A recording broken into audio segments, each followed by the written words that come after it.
Hello, my name is Lexa Cortez, and I am going to be discussing the older adult interview I did with my good friend. I'm just about to try and throw this up. This is a new computer for me. Alright, so this is the older adult interview, and we're going to be discussing my friend Devlin, who I've been friends with for over 6 years. We met while I was working at Walmart during my undergraduate degree. He worked in the fishing and tackle area, and I worked in the photo lab, and you had to walk past the photo lab to get to the punch clock, and we inevitably started having conversations and talking, and he took a real shine to me, and I took a real shine to him, and he had always had fun stories about his Navy days, and his dad was in the Army, and so he always had some sort of crazy story to tell me about the old days, and so when this project came up asking for an older adult to talk about their life experiences, I already felt like I knew a great deal about Devlin's life experiences, and I thought he was the perfect candidate for such an interview. And he certainly did not disappoint, and he certainly shocked me. I learned something about him, something deeply traumatic that I had never heard before, and he had actually told me he'd never told anyone until we had this interview. And so I think it's been I think it's brought us closer as friends, and I think it provided him an opportunity for catharsis, an opportunity for me to understand him much better, and his world, better than I had before, and it also gave him an opportunity to understand, my world a little bit more as well, because I had not, explained to him, some of the darker details of my trauma, because he was also friends with my, abusive ex, and so I had not tried to jade my friend's opinions on her, post-breakup, and so I did not, disclose the full, extent of her abuse, and this is the first time in a couple years that I have, disclosed it. It was his first time hearing it, so we both got an opportunity to air out our deepest, darkest traumas to each other.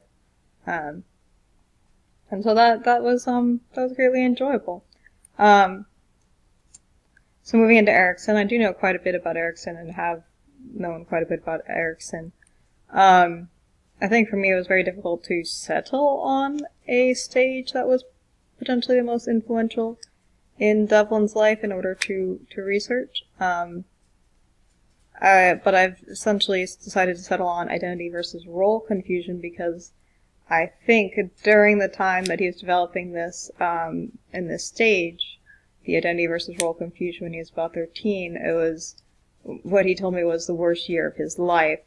And that his father, because his father was an officer in the Army, was abroad in another country for over a year, with, next to no contact, and his mother, who was highly unstable, was in charge of the whole family, and at the time his father was in Vietnam, and no one knew if his father was going to come back alive, and his mother would regularly tell him, if your father dies, it's your fault.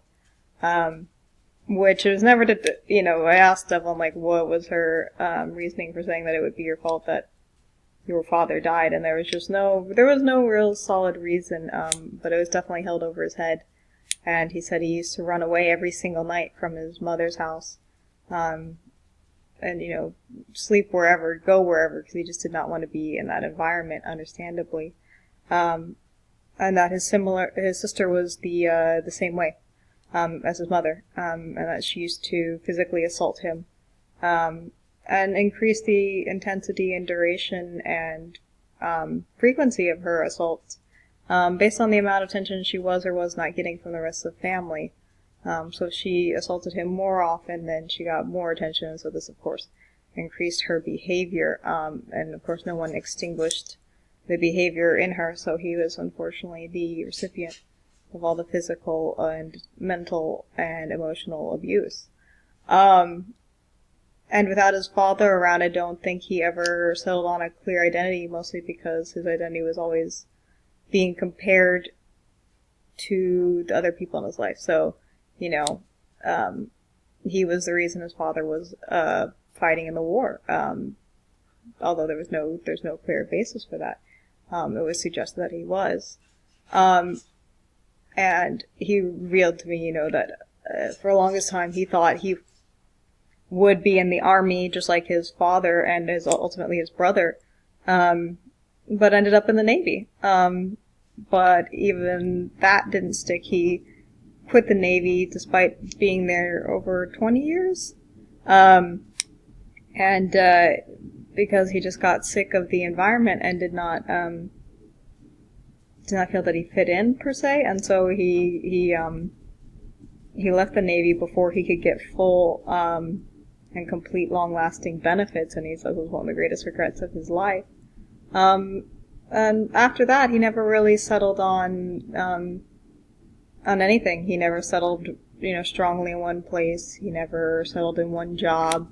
He never settled down and got married or had kids. He has a wide array of friends that are all over. But at this point, there are no friends that live very close to him at the present moment. No one that he really hangs out with, so he's lonely. I don't think that's for lack of expressing intimacy or feeling inferior or in some way, but I don't think that he has a clear role in life and never developed a role, and so therefore has trouble fitting in because he doesn't know where he belongs. And there's a lot to be said for that. I mean, and it really, referring back to my annotated bibliography, resilience in the context of Erikson's theory of human development, we develop resilience based on a crisis, and I think he learned how to cope with crisis by escaping and running away, and so when things get tough, he tends to run away and hide, just like he did when he got older in the Navy. So when things got tough in the Navy and the political climate was not as favorable in his opinion, he abandoned the Navy, despite the fact that he'd been there so many years, and I don't think he quite admitted how much he identified with the Navy to himself at the time, and thus left. And so he's also kind of, in an in-between where he's like, well, I never stayed long enough to get all the benefits, but I was a Navy man, and I was in there for 20 years, and I did this and this, and we did this in the Navy, and we did that in the Navy, And so I think that, the development of coping mechanisms or lack of coping mechanisms or unhealthy coping mechanisms is pretty clear from about the time he was 13, where he, would just jump on his bike and run away from what was happening. Additionally, his wisdom in life, I asked him at the end of the interview if he could recommend anything for life, if he could tell me about anything. Well, the first thing he said, which was very, very Devlin and also very Navy-esque, which was to drink more and fuck more and be angry less often. But he also said that if he could do anything again, he would be more open and more loving in his life. And I think he has been very open and very loving in all the time that I've known him. And so I think that really applies to, from my bibliography, applying to Erikson's wisdom to self-management practices of older adults. He does quite a lot to reach out on a regular basis to me, to send me things that he thinks I'll like, and offer to make me dinner and all sorts of other things. And of course, in return, I of course love and take care of him back. I've sent food to him when his cat was sick in the hopes that, because his cat wasn't eating, and so I sent a bunch of high quality wet food in the hopes that she'd start eating, and she did, and she got better, and so that really brought us closer. But that's how he's learned to manage crisis and stresses by reaching out to other people more than he used to. But I think he's learned from his early times in adolescence, where he wanted to reach out to somebody and wanted to help, and no one did. And now as an adult, he's reaching out more.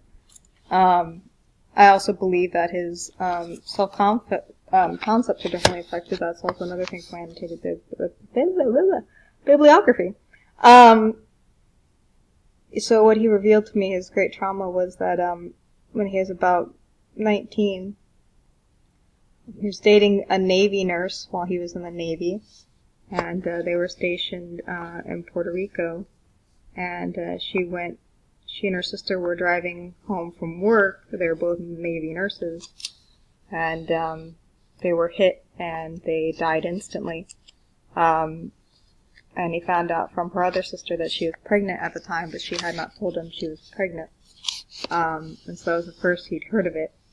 And so he lost both his lover and his child, and was also very conflicted about why she would have not. She was several months pregnant at this point, and he was upset that she did not disclose this to him, but he couldn't really process that violation of his trust with her because she had died. And I think that and he never really recovered from it, never told anyone about it, never reached out. And I think that definitely comes from when he was younger, and, his mother would tell him that if his father died, it was his fault, despite it not having really anything to do with him. And I think he has always taken a great deal of responsibility for things that were not his responsibility, and I think that comes from people around him developing that concept, which is what this study says, that, the way other people treat the environment and the attitudes they build up is how the attitudes the child will retain as an adult and enact, which is certainly what Devlin did. And this is also reflected in the psychosocial development of children, implications for education and society, that how we raise children, the values that we give to them, is ultimately the values that they will retain and will use as they continue into adulthood. And although I think there are a great many assumptions in this, I still think that ultimately is true for the children. And I believe that in this critical stage, he never really got a chance to develop his identity. It was always, well, he was the black sheep, and he was the one responsible for his father's death, if it were to happen. And, he was the kid who cut it up in class, and so on. And so I think he never really had a solid identity, and therefore did not maintain a solid identity, even to this point in life, because he really doesn't belong to one group or another. He's somewhat estranged from his family, but he also keeps in touch with them, and then he has friends all over that, are willing to move and grow and change in their lives, but he's still Devlin out in Gainesville with a room full of guns because he likes to hunt. But he has no hunting buddies. And so that's painfully obvious. I think the greatest, despite the trauma that he revealed to me, I still think his greatest experiences that developed his life were his mother's instability. Apparently she had a severe head injury very early on in her life and never recovered. It was extremely moody and unstable and would just haul off and do things. So one time while he was away in the Navy, he loved G.I. Joes because his father was in the Army. And he had a whole collection of G.I. Joes, which he says probably, he's watched an antiquing show and they're worth thousands and thousands and thousands of dollars. He had original ones in boxes that he maintained. He still makes model airplanes. He had tons more then that were probably, are revered antiques at this point and highly valuable. And one day she just walked past his bedroom and was like, I'm sick of looking at his stuff, and threw out or burned literally all of his childhood toys and comics and things that meant a great deal to him. To this day, he's quite a hoarder. He has quite a lot of possessions in his house, but I don't think he can really bear to part with them because he's been forced to part with them in the past. And when he was 13, the worst year of his life, his mom was obviously the more unstable, telling him on a daily basis, or near daily basis, that if his father died, it would be his fault. He certainly expressed that his father's absence was deeply felt by the family because he said his father was the